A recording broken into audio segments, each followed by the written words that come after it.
Magandang araw po sa inyo lahat. Ako po si Banat Bay at eto na nga pag-usapan natin ng mga maiinit na balita. Alam nyo, grabe grabe.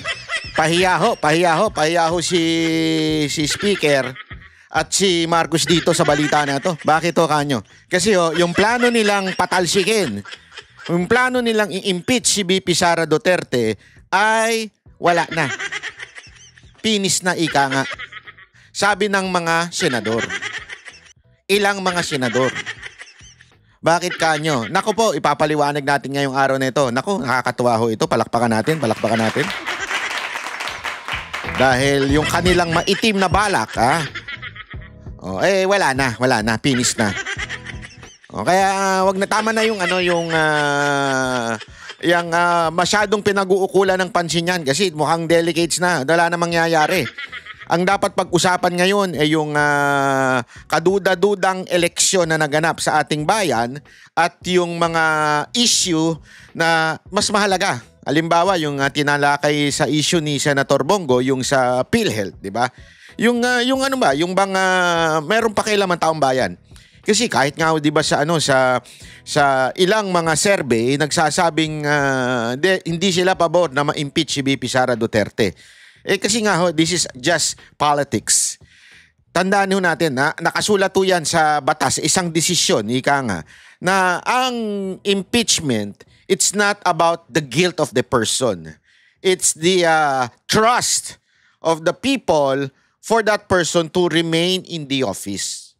Di ba? Yun po ang impeachment. It is not really for the guilt.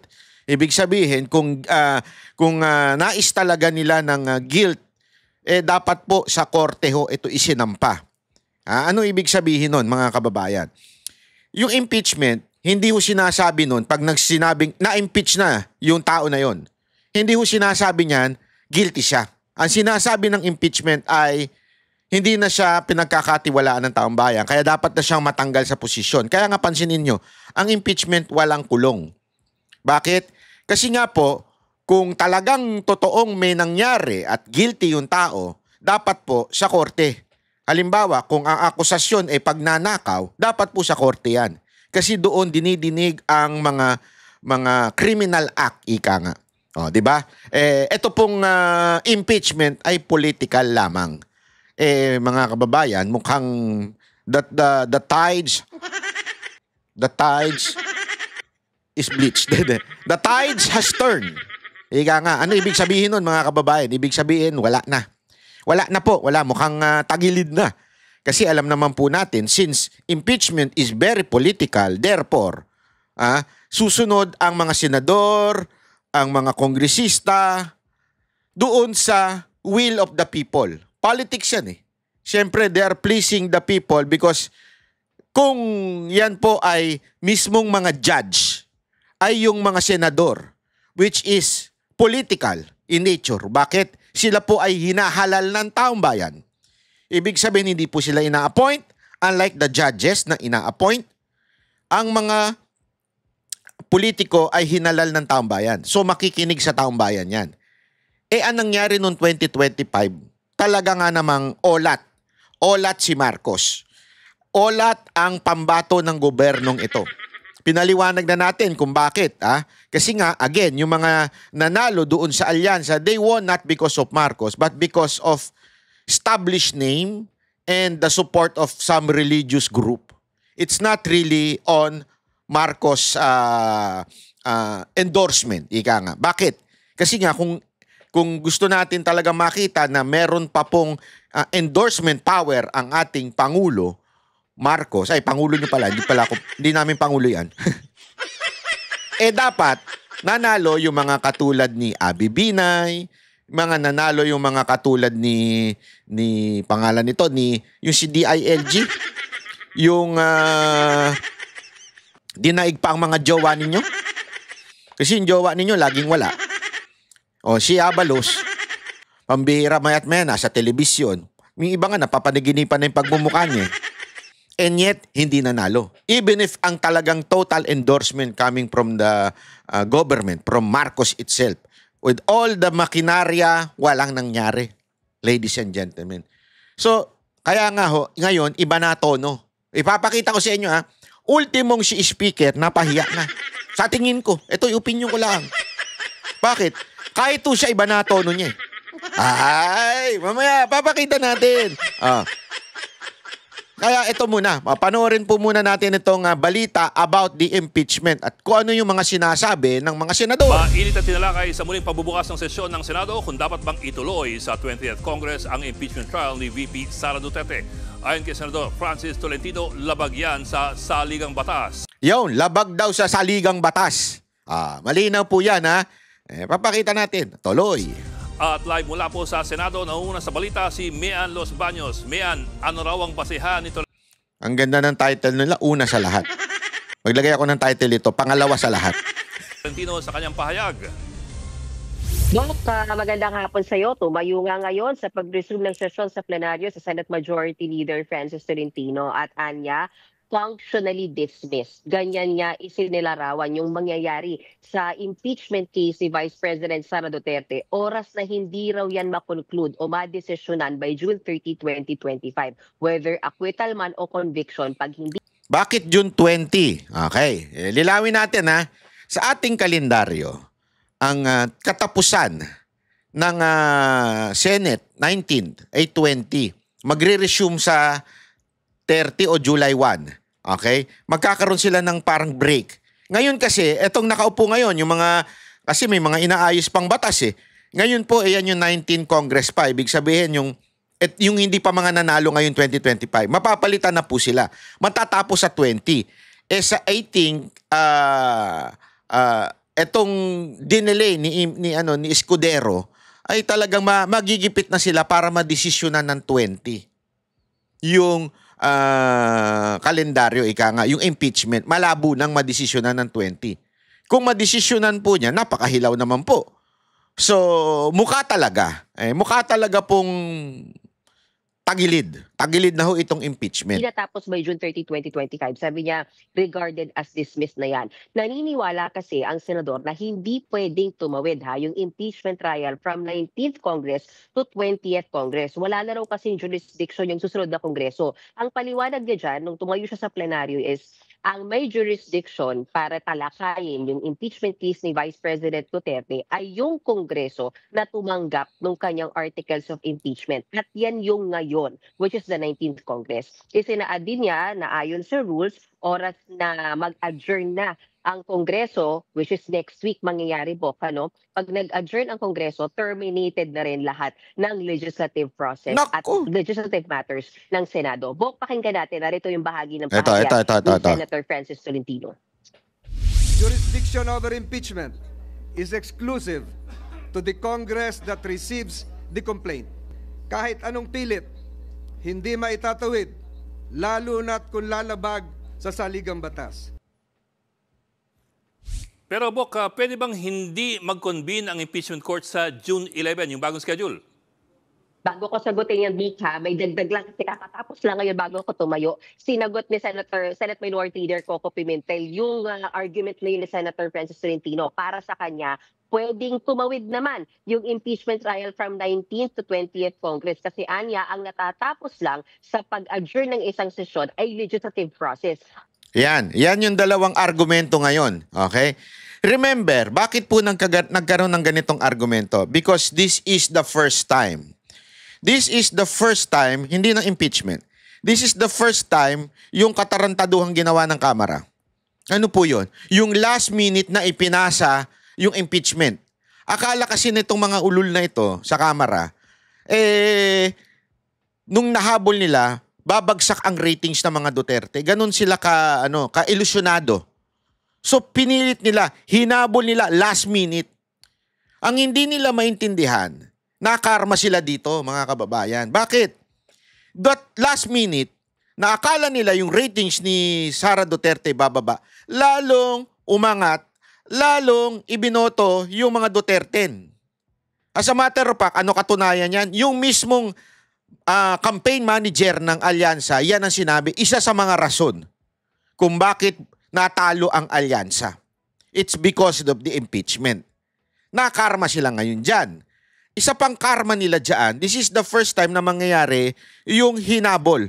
Last minute, ibig sabihin, wala may batas na lahat dapat ay tigil after the kasi pinasa 19 Congress, so dapat during the 19 Congress ididinig tong impeachment.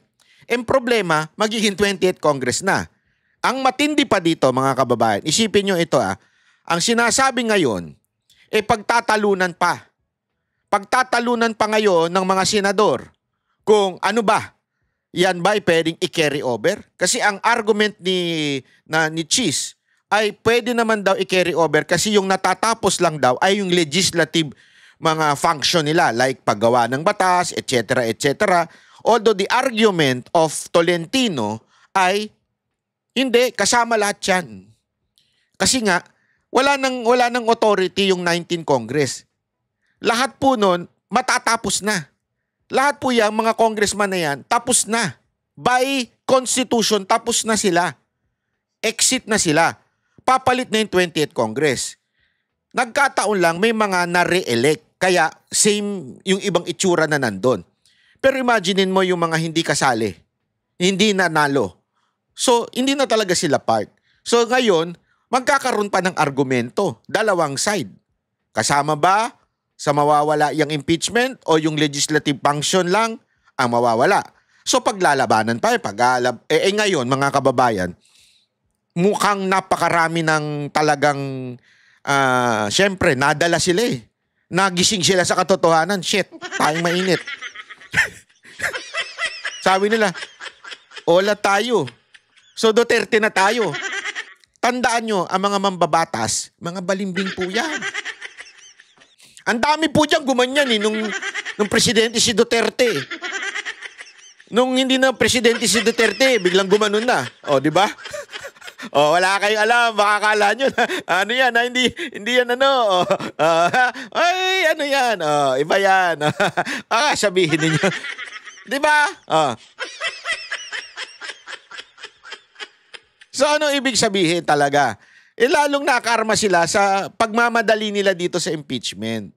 Di ba? At ang impeachment trial book, sabi niya, ay hindi regarded as a legislative process. Okay, sa tanong mo, pwede bang hindi mag-convene sa June 11? Sabi ni Senate President Escudero, technically, pwede. Pero duda siyang mangyayari yan. Bakit? Dahil sabi niya, dapat naman, sabi niya, may malinaw na rason kung bakit naman hindi magko-convene at impeachment court itong Senado ngayon na kung saan i-report out supposedly next week, June 11, yung articles of impeachment. Oras kasi ma-report out sa open session, yan ang magti-trigger para mag-convene na sila as impeachment court. At sinasabi naman ni Senate President Escudero, anuman ang maging desisyon kaugnay sa impeachment case ni Vice President Sara Duterte sa 19th Congress, sa kongresong ito, hindi binding for 20th Congress. Hindi nila pwedeng utusan yung 20th Congress sa sundin ito. Ibig sabihin, kailangan mag-convene ulit ng impeachment court sa 20th Congress. Depende na dahil iba na ang komposisyon ng Senado by that time. Though nandoon pa rin si Senator Escudero. Bahagi naman ng pahayag ni Senator Escudero. Pakinggan natin, Bo.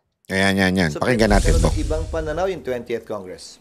Halimbawa, pwedeng sabihin ng 19th Congress, tatawid yan. Pero ang pasya ng 20th Congress, hindi tatawid yan. At i-dismiss nila. So, depende. Sa dulo, you have to understand, in Congress, plenary is supreme. It's not the decision or the voice of one member, even if he or she is the Senate President or an officer of the Senate or the House. Desisyon palagi ng plenaryo ang mangingibabaw. Pero Bok, may mga senador pumipitik kay Escudero na sinayang lang daw niya yung oras dun sa pag-reschedule dun sa pre-trial. Anong kanyang reaction dun? Alam mo, sinagot niya yan kanina sa press conference. Sabi ni Senate President Escudero, walang nasasayang na panahon. Kasi sabi niya ganito, Bok, kahit naman daw natuloy ang pag-convene ng impeachment court ngayon at mag-release sila ng summons, after 10 days pa rin naman talaga sasagot yung kampo ng prosekusyon at kampo ni VP Sara. By that time, sabi niya, tapos na rin yung session. So parang doesn't matter. Sabi niya, so kung next week naman kami mag-release ng summons by June 11, ganun din. After 10 days din sasagot, tapos na nga rin dahil 6 na session days lang ang natitira nila para sa pag-resume nga nila ng kanilang sesyon ngayong linggong to hanggang next week. At sinabi rin ni Senate President Escudero, wala daw kinalaman si Pangulong Marcos sa kanyang pag-urong to June 11 nung ang schedule, walang utos sa kanila. Wala rin daw yan kinalaman sa pananatili niya bilang Senate President. at siya daw mag-isa ang nagdesisyon niyan na iurong yung schedule, bagamat naghingi naman siya ng opinion ng ilang mga senador. Dahil naniniwala nga sila, dapat mauna muna yung pagpasa ng priority bills kaysa yung pagtalakay sa impeachment trial ni VP Sara Duterte po. Okay, ulat ni Mian Los Baños, live mula sa Senado. Ayan. So ayan ha. So kitang-kita naman po natin na talagang medyo magulo pa. Sinasabi hindi kasama yung legislative process na impeachment, pero at the same time may mga nagsasabi na ito'y tapos na. Ngayon, ano mangyayari? Botohan. Ayun. Pag sinabi mong botohan, diyan na po pumapasok ang politika. Pag sinabi mong politika, siyempre, will of the people. Will of the people ang matutupad po dyan. Maraming factor. Number 1, alam nilang naolat ang lahat ng alyansa at wala nang hatak si Marcos. Sabi nga nila, lame duck na daw ito si Marcos. First. Second, survey says ayaw nilang ma-impeach si VP Sara Duterte. So, why would you go to the process? Di ba? Pag go to the process kayo, malalaman ngayon kung sino may gusto mapa-impeach.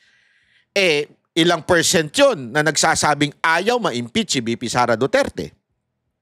Number 3, they all know, kaya nanalo itong mga alyansa na tulungan kahit papaano. Halimbawa, si Tulfo. Halimbawa, si Soto, tsaka si Lacson. It is because of the endorsement of the religious church. Like, for example, is Iglesia. Masyadong madiin po ang sinasabi ng Iglesia dyan. As a matter of fact, may mga balibalita nga tayo. I don't know if this is true or not. May mga balibalita nga tayo nung nakaraang eleksyon na talagang lahat daw na nag-pro-impeachment ay hindi binitbit ng Iglesia at that time. Ako, I do not have any evidence on that. But for sure, sa Maynila, kasi siyempre doon tayo medyo updated sa Maynila. Talaga namang hindi nila binitbit ang mga pro-impeachment. Although, some won, some natalo, it is because of questionable mga hakbang. Marami po tayong alam dyan, kaya lang mahirap Mahirap tayong magsalita dahil alam naman natin, kailangan ng ebidensya. Yung mga barangay-barangay captain, di naman magsasalita yan. Marami dyan, mukhang pera. Hindi, alam mo, sa totoo lang Eto, marami tayong subscriber ng Banateros dito na mga barangay captain. Pero ako nalulungkot ako Nalulungkot talaga ako sa kalagayan ng ating bayan. Paano tayo maaayos kung doon pa lang sa pinakaibaba, korap na ho tayo? Alam nyo yan. Kayo mga taga Maynila, alam nyo yan. Marami tayong subscriber ng taga Maynila dito. Tangina, ang dami nyong korap dyan. Pasensya na Ang dami nyong korap dyan. That's the truth. Alam nyo, mas gusto nyo ito, pero dahil sa hindi nagbigay, hindi nyo binitbit. Alam nyo yan. Kaya walang nangyayari sa bayan natin Akala ninyo, ay, banat ba, intindi mo naman kami. Kailangan namin ng ayuda, kailangan namin ng pera, kailangan namin ng tulong ni congressman. Oo, pero putya, barya yan. Mantakin mo, nagnakaw ng 10 bilyon. Halimbawa lang, 10 milyon, ang binigay lang sa inyo 1 milyon. Baka nga hindi ganun ang comparison 100 milyon ang ninakaw, 1 milyon lang ibinigay sa inyo. Binigyan kayo ng barya, tuwan-tuwa na kayo. Pero hindi nyo maintindihan na mas matindi pa pala ang ninanakaw niyan in the long run. Bakit? Hindi umaasenso yung bayan nyo Yung lungsod nyo hindi umaasenso. Yung bulsa lang ninyo umaasenso. So, tendency talaga nga naman kawawa. Diba? Kawawa tayo. Oo, maaaring malaki kinita ng mga barangay-barangay captain. Yung mga, sorry pero this is the truth. And I know, wag tayo magmangmangan. Ang dami dyan, kaya hindi nanalo yung iba dahil sa last minute nagkasingilan hindi na nakapaglabas yung ibang mga kandidato. Kaya nanalo yung mga pro-impeachment pa. Kayong may kagagawan. That's how corrupt our country is. Kaya wala tayong asenso. Huwag niyong asahan na may magbabago sa ating bayan dahil lang nagbago ang presidente. Huwag niyong asahan yan, mga kababayan. Kaya pansinin ninyo, kahit pumasok si Duterte, ang hirap niyang maayos ang bayan. Bakit? Corrupt to its core. Ultimong barangay captain, barangay kagawad, corrupt. Bigyan lang ng konti, 100. Wala na. Nasa iyo na boto. Paano mababago bayan mo?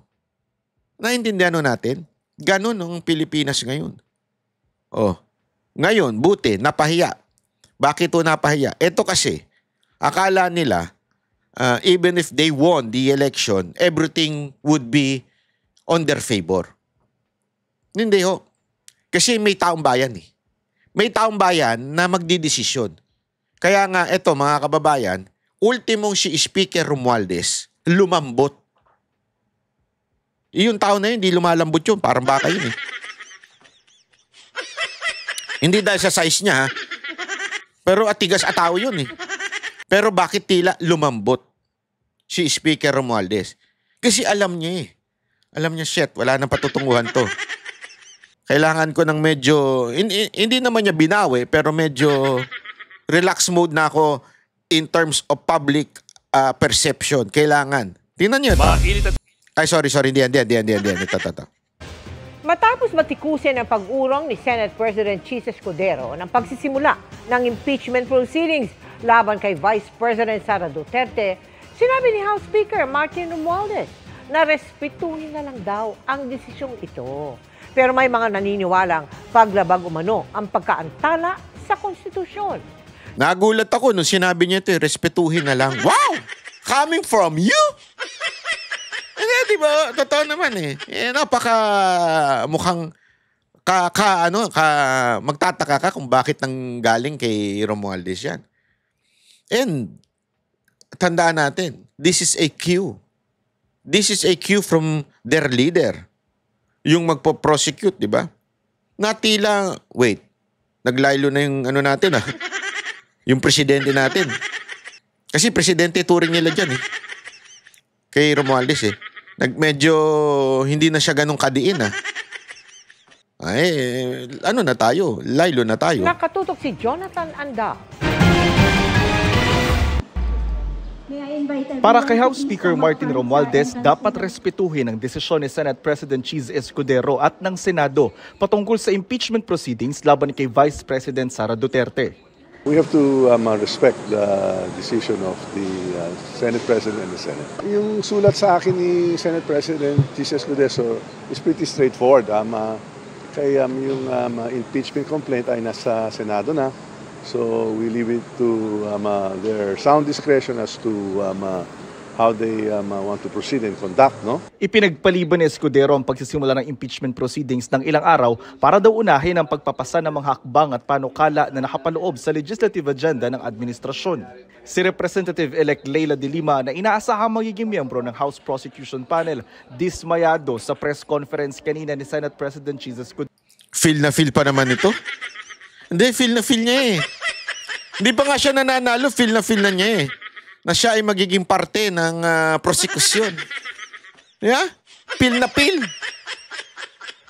Sabi niya, pagkakataon ko na ito para mag-convict at yung mga Duterte.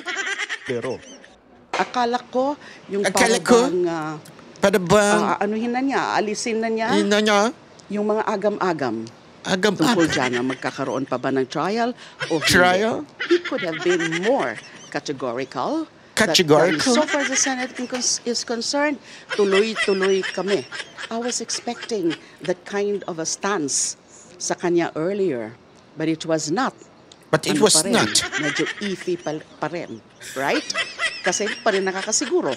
Everything is speculative at this point, but we hope things resolve itself positively for all. Tingin ni De Lima, nilalabag ni Escudero ang konstitusyon sa pag-antala ng impeachment proceedings. There's always been my position that is clearly violative of what the Constitution. Sabi ko sa inyo, hindi lahat na nag-i-English matalino. Kasi kayo, bilib na bilib kayo pag nag-i-English eh. Oh, Alam mo, punta ka ng Japan. Doon mo marirealize. Hindi, walang biro. Sorry pero tayo mga Pilipino, bilib na bilib talaga tayo sa mga nag-English. Kahit yung mga vlogger, tuwan-tuwa kayo. Putang ina, magaling yan. Shit! English spokening niya pag nag-caption. Bilib na bilib tayo. Pero ang daming bobo dyan. Actually, dinadaan lang nila sa English para mukhang matalino eh. Pero tayo, bilib na bilib. Di ba? Eto, mga kababayan, kahit hindi po sa politika, kahit sa mga babae, pag nag-English, shit, social yan. Tangin, hindi tumatay yan, social yan. May babae bang di tumatay? Hayop yan. Hindi, ganun tayo kabilib eh. Ay na, linis ng pepe. Sorry. Sorry naman. Sorry naman! May mga bata pa naman nanonood dito. Delete. Hindi kasi ganun tayo, nabibuisi talaga ako pag may mga ganyan tayong kaugalian eh. Yung pag nag-English, pero pagka Tagalog, wala, bobo ka. Hindi, pag nagpunta ka talaga ng Japan, diyan mo marirealize. Sa kanila nga, pag nag-English ka, parang, hindi kasi walang biro ito. Nung una, nagtataka ako. Kasi, di ba, pabalik-balik na tayo dyan. Nako, siguro yung passport ko, wala nang malagyan. Nantatak sa sobrang dami punta dyan eh. Walang biro, kahit tingnan yung passport ko. Kahit mismo yung pagka nag-ano na ako, nag-duty free, ang tawag doon, yung tax free. Hindi na nila mahanap eh. Asan ba dito? Tatanong na nila. Hanapin mo nga. Ganun na eh. Alam mo sa kanila, nung una, sabi ko, bakit kaya minsan masungit itong mga Japanese na to? Bakit parang ayaw nila makahihalabilo? Kasi sa kanila, language barrier. Hindi sila yung tipong pag nag-English ka, wow, ang galing mo, Brad, ikaw na ang foreigner. Ganun eh. Hindi. Sa kanila talagang, yung pagmamahal nila doon sa kanilang lengguwahe na, ito yun eh, love namin ito. We are not interested in any other language. We are kung gagamitin namin sa work. Pero kasi tayo, ganun tayo eh. Even if di natin kailangan sa work, halimbawa lang, talagang we will try our best to learn from it. Basta parang, hindi eh. Iba kasi yung level mo pag nag-English ka eh. Pagka nag-English ka, mataas na uri ka ng sosyalidad, ng society. Pero pag Tagalog ka, wala. Squawk ka, jologs ka. Ganun ang dating eh. Ba't ko ba hinihirit yan? Pa-English kasi to deliver. Banat ba? Masyado naman mainit ang ulo mo sa English. For your information, I'm not. Why? Alam nyo ba major ko? Major in English. AB English. Yan ang graduate ko sa college ha. AB English. Hindi ko nga alam paano ako nakagraduate dyan. AB English. Forthwith is forthwith. Forthwith is forthwith. Ibig sabihin daw agad-agad. Ilang beses na yan nadidelay. Ang abogado naman ng ikatlong... Wag na. Siyempre, bias yan. Kasama yan sa prosecutor eh. Prosecution. Ay nako. Anyway, matindi talaga itong mangyayari na patungkol po sa impeachment. Kitang-kita nyo naman na talagang baling-bali. Ibig sabihin talagang wala na. Sa tingin ko ako, malaki talaga yung paniniwala ko na hindi na matutuloy ang impeachment. Kasi babagsak eh. Babagsak ang administrasyon because diyan sa impeachment, lalabas talaga yung tunay na kulay ng administrasyon na ito. Doon sa confidential funds na iginipit, last minute ibinigay, diyan lalabas yan. Confidential funds ng ibang mga departamento, lalabas yan diyan. Yung batas na nagsasabing, hindi naman talaga dapat inilalabas kung saan nakalagay ang confidential fund. By law, hindi pwede yun. Kaya yung mga propaganda nila, matatabla. Ibig sabihin, mahaharangan. Ibig sabihin, mapapahiya yung propaganda nila. So, anong ibig sabihin nun? Mas lalong babagsak. At sinong ugok? Ikaw ay politiko. Sinong ugok ang gusto mong bumagsak ang ratings mo pagdating sa tao. Remember, 2028 is just around. It's just in the corner of the street. Totoo, malapit na ho yan. 2025 na ngayon, 26, 27, andyan na, filing na yan. 2 taon na lang, sa totoo lang, 2 taon. Safe to say, 1 year na lang ang pinaka walang pormahan. Pero ngayon yan, tindi ng pormahan ni Ontiveros eh. Si Ontiveros, bida-bida na eh. Meron na silang Lenny at saka Ontiveros. Tapos, yung mga Iminatics, may panlaban din kami. Babae sa babae. So, sa amin din. Sino? BP Sara at Iminatics. Ganun. Gusto talaga nila eh. Ewan ko ba? Push na push. Alam mo yung mga push na push kay Amy, halatang halata kayo.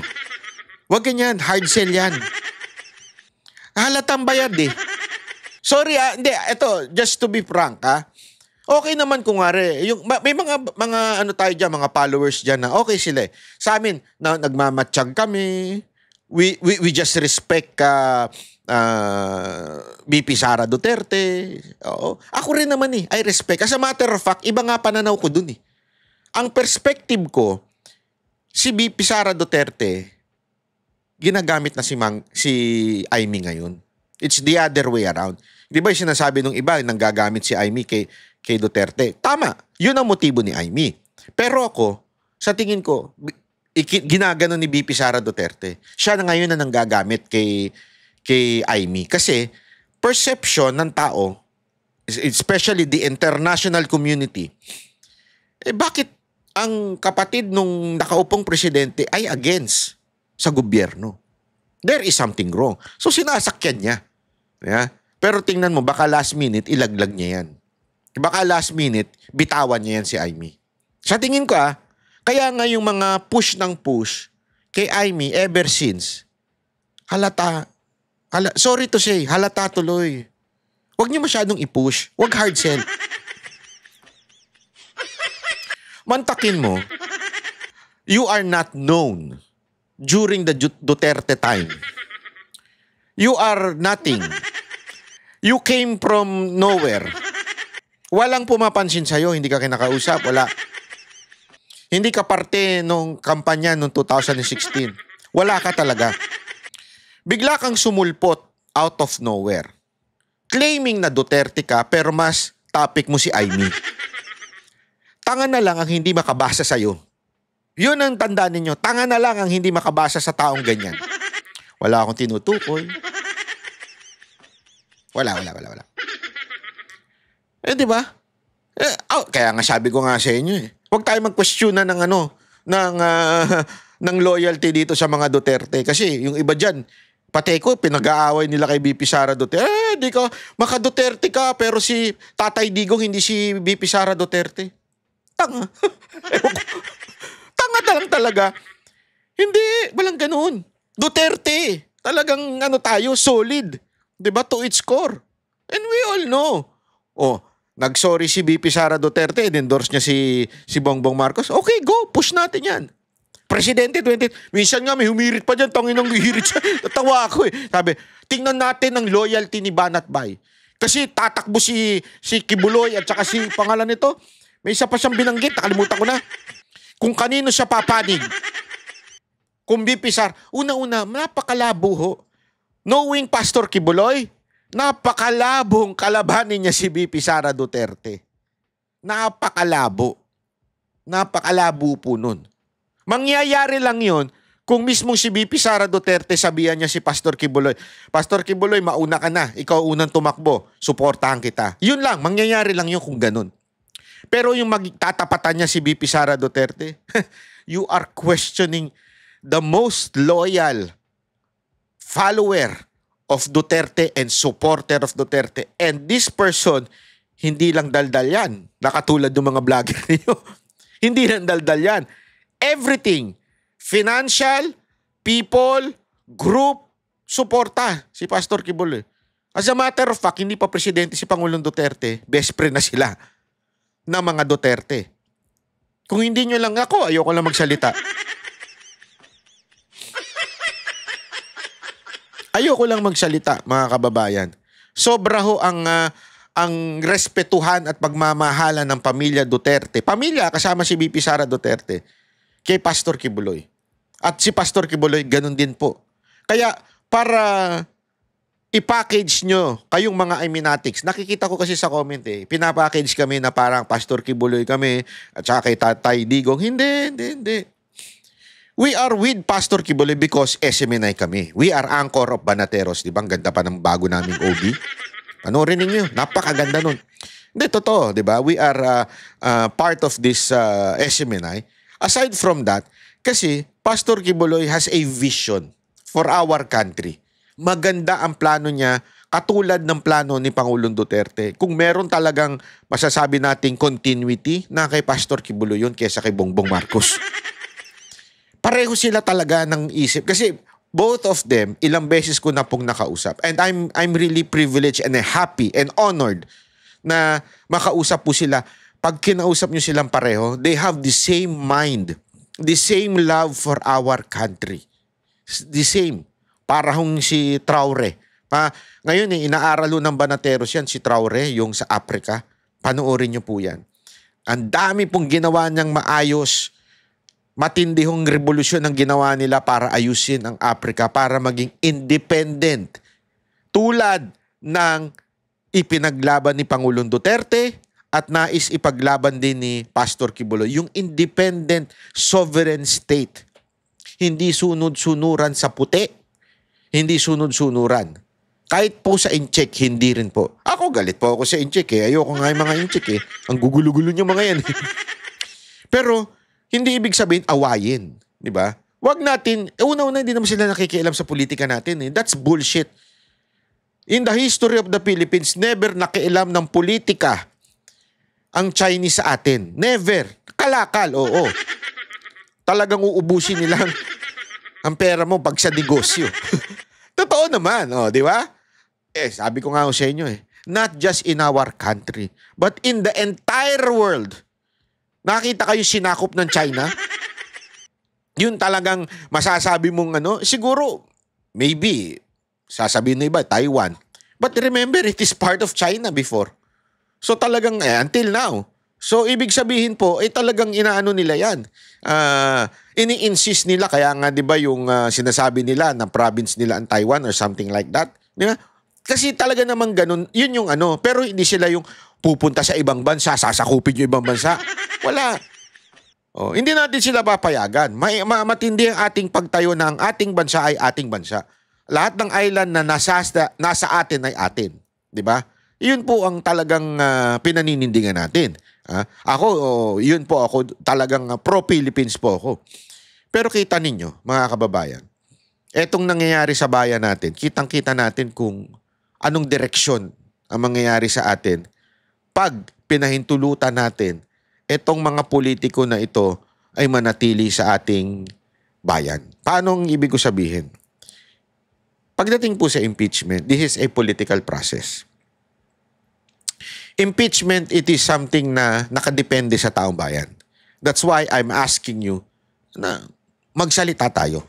Huwag tayo magrebelde. Ayan, ay ayaw ko. Hindi ako pabor dyan.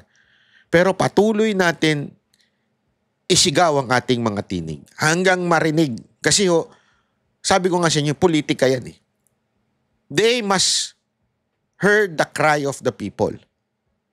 The state should be should be under the people. Hindi po dapat yan sunod-sunuran sa mga politiko. Politicians, they are to govern. To govern means they need the people. Kaya nga govern Kaya nga government is to govern. Without the people, the government is useless. You understand? So dapat, the people, sabihin natin yung mga gusto nating sabihin. Pag disagree tayo, ilabas natin. Kaya ako natutuwa ako doon sa mga tao sa Dahig. Yung mga kababayan natin sa iba't ibang bansa na nag-gather doon. Nakakatuwa. Palakpakan natin sila, mga kababayan. They are so kasi hindi ho madaling alam nyo naman sa ibang bansa, Grabe ho mga trabaho ng mga tao dyan. Isa, dalawa. Kasi to survive sa ibang bansa, mataas ang standard of living dyan. So, ibig sabihin, talagang they have to keep on working. Sa atin, hindi eh. Sa totoo lang, mas madaling mabuhay sa atin. Kaya nga yung mga foreigner punta ng punta dito eh. Bakit? Ang baba ng presyo dito eh. Sa atin nga, may panahon pa tayo mag-inuman, tumambay sa karsada eh. May panahon pa tayo mag-basketball na nakapa eh. Gawain ko yan nun eh. Totoo po. Kasi nga ho, hindi ganun eh. Sa kanila, wala na. Minsan wala nang time eh. They have to keep working. Di ba? Normal ang may dalawang job sa ibang bansa. And yet, nagawa ho nila magtipon-tipon to support the Duterte. And I applaud you. Very good, very good. Kung sino man ang mga organizer dyan, I hope to meet you soon.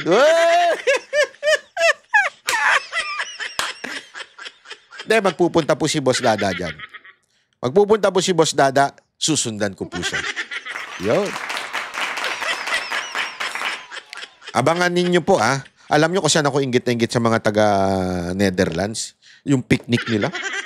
Sarap ng picnic nila. Diba? Hindi, kasi alam mo, sa totoo lang, ako kahit pag sa ibang bansa ako, talagang minsan mas gusto. Yung mga unang araw, dalawang araw, gusto mo matikman yung local food diba? 3. Pero pagka inabot ka na ng 1 linggo, naghahanap ka na ng sinigang, adobo, diba? Yung mga masasarap na kaldereta, sisig, hinahanap mo na yan eh. Kaya tuwan-tuwa ako nung pinanonood ko yung mga video-video na nakikita ko sa social media. Nakakatuwa. Sana ma-meet ko po kayo in the near future. Very, very near. Magugulat na lang kayo nandyan ako. Sa loob. Nakasama pala sa inaresto no? Antay tayo. Pupunta po tayo dyan. Anyway, may matinding balita ngayon. Grabe ho ito. Nakakatakot Alam niyo yung NCAP, di ba? Doon sa NCAP, marami pong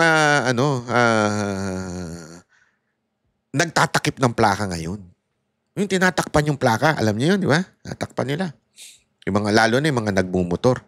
Pero mga kababayan, gumawa ang bagong batas ngayon. Kriminal na daw ang magtakip ng motor. Ng plaka ng motor. May kasama ng kulong. Naku po, kaya kayo yung mga nagbumotor, Huwag yung takpan, tanggalin nyo na lang. Biro lang. Gago! Hindi, huwag yung takpan, bawal daw. As in, magiging krimen na ho ito, totoo, kaya, eto, importante, kaya gusto ko ito i-discuss kasi marami sa ating mga kababayan nagbumotor. Kahit po ako, nagbumotor ako delicates yan, Si Attorney Greg Puwalang po ng LTO. LTO yan. Attorney Greg, magandang umaga po.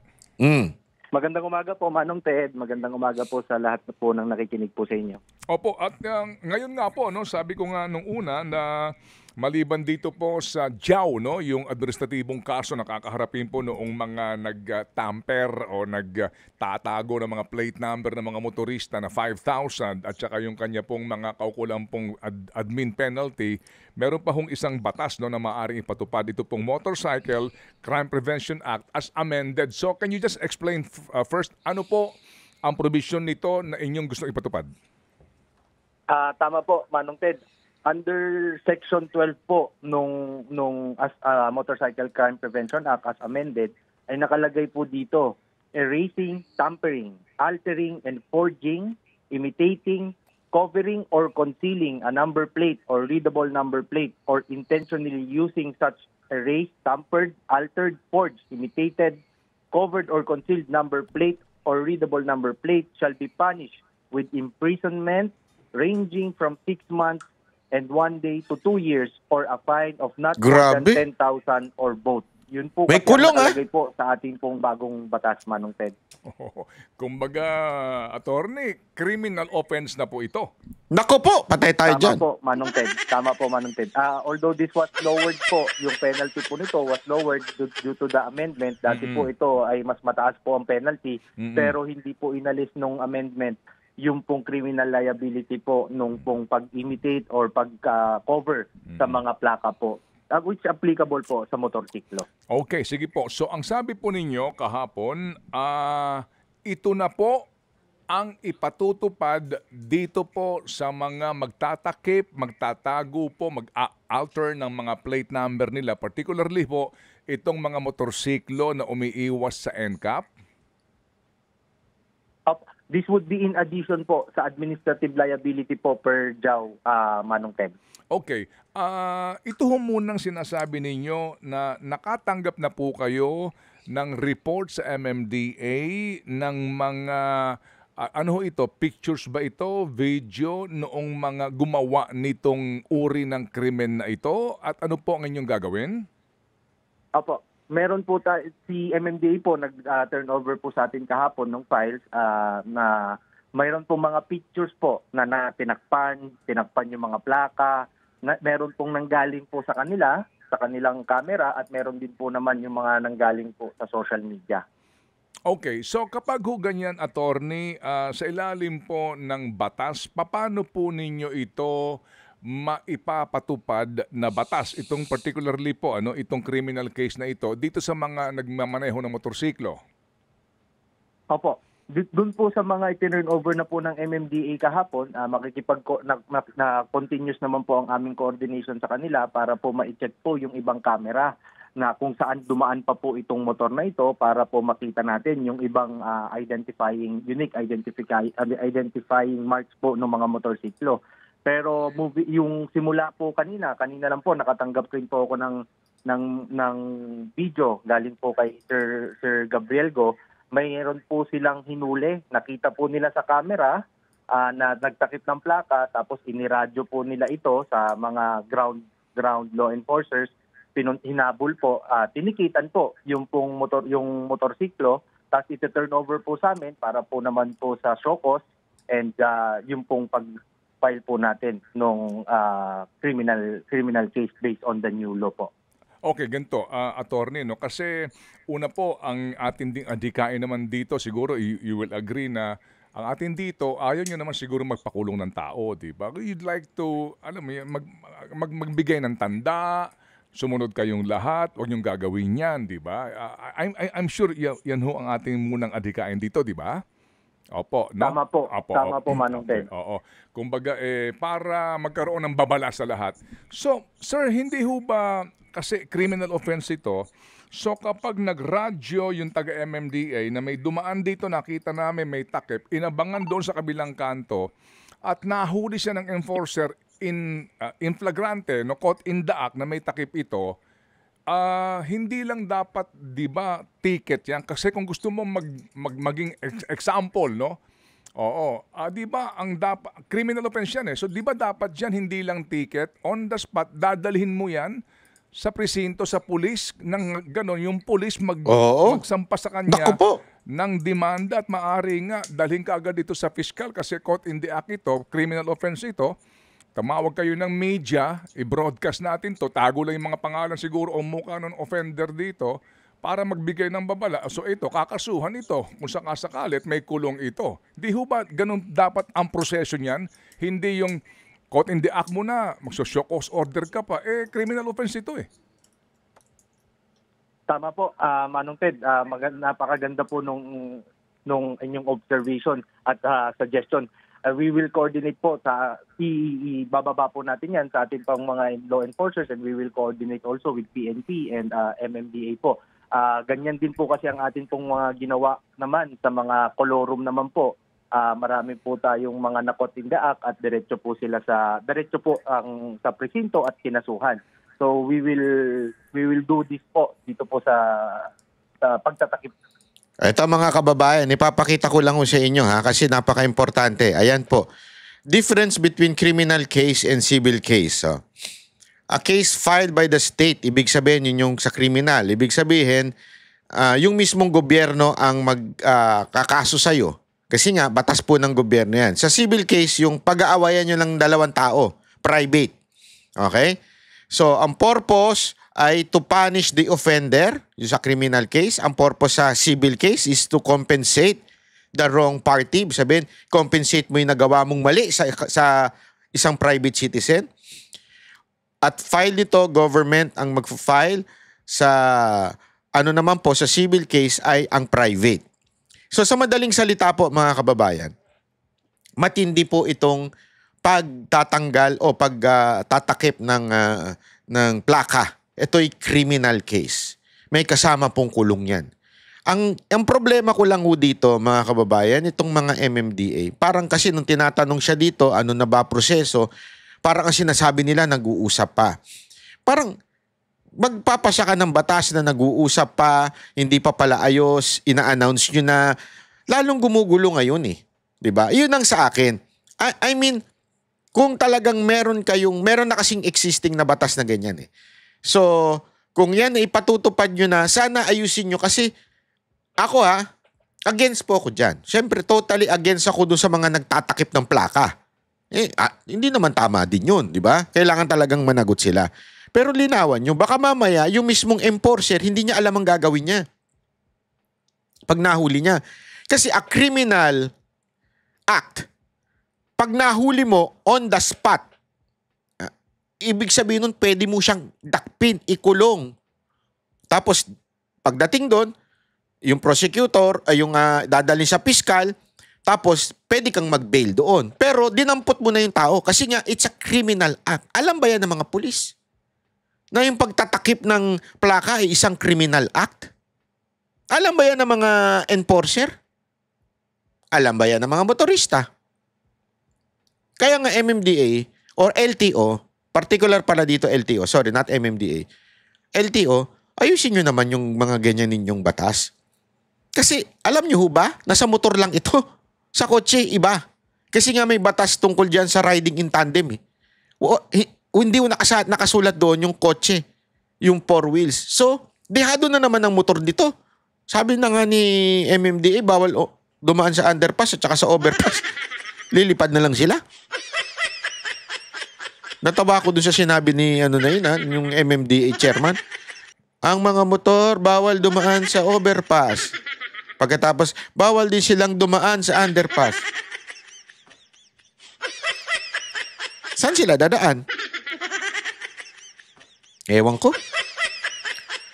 Anyway, sana lang mga kababayan, kayong LTO, bago nyo ipatupad totally ito, magkaroon kayo ng talagang big announcement, maybe press con, kasama ang kapulisan. Hindi. Anyway, bida-bida naman si Torre. Isama nyo na. Baka mamaya damputin bigla. Hindi alam ang gagawin. Hindi ba, napaka-importanting maunawaan ng mga Pilipino ito. Kawawa na naman dito mga rider. Hindi sabi ko nga sa inyo ano ba?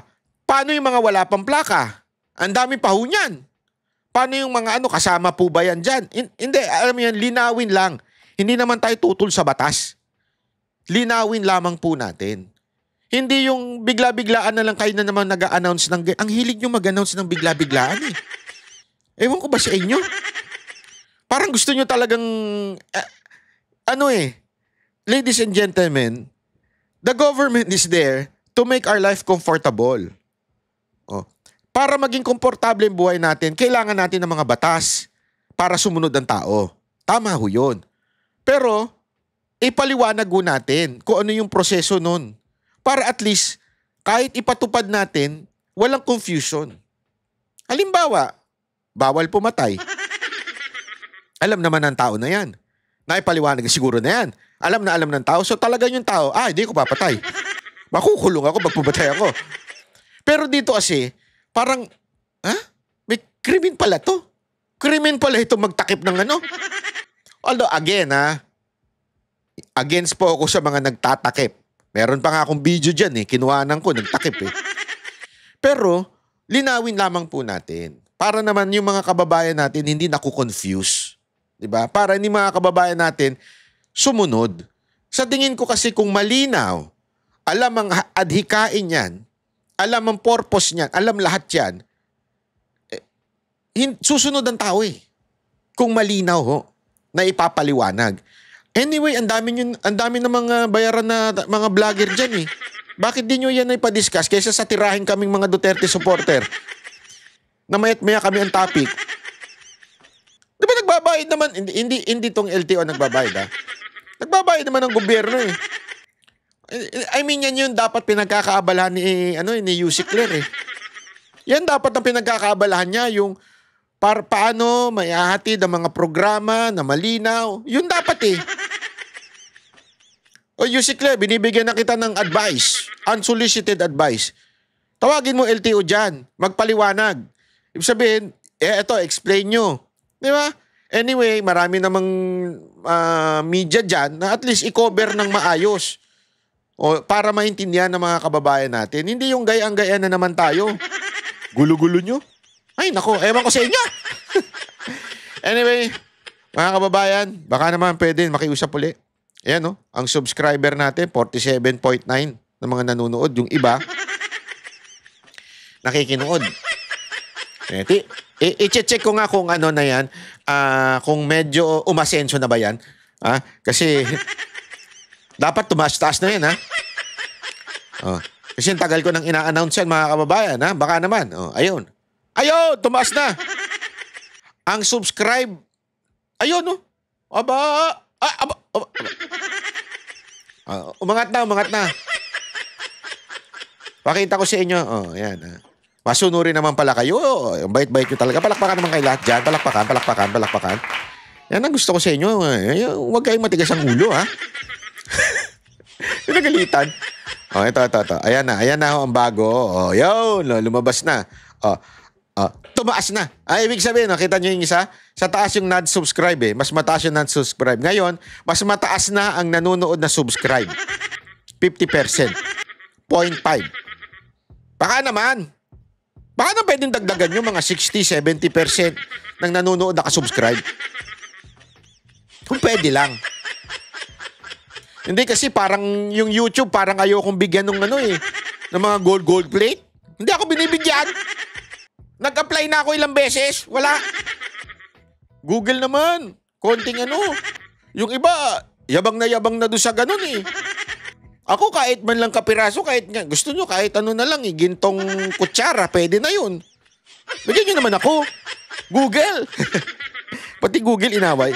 Hindi, biro lang po. Kung ayaw nyo po akong bigyan, walang problema. Malaya po kayo. It's okay. I understand. No problem. Hindi ko maintindihan ba't ako hindi nabibigyan yung placard na yan eh. Pero okay lang naman yan. Wala namang problema yan. Yung placard naman na yan isang simbolo. Although nakakatawa, pero kasi 1.25 ano to? 1.251 ang subscriber na natin, pero wala pa rin yung plaka natin. Parang LTO lang, ha? Anyway, maraming salamat. Ako po si Banat Bay. Sana po magkita-kita tayo sa ulit na susunod na video. God bless everyone. Mabuhay ang Pilipinas. God bless the Philippines. Yan ang Banateros, boses ng ordinaryong Pilipino. Banateros ay walang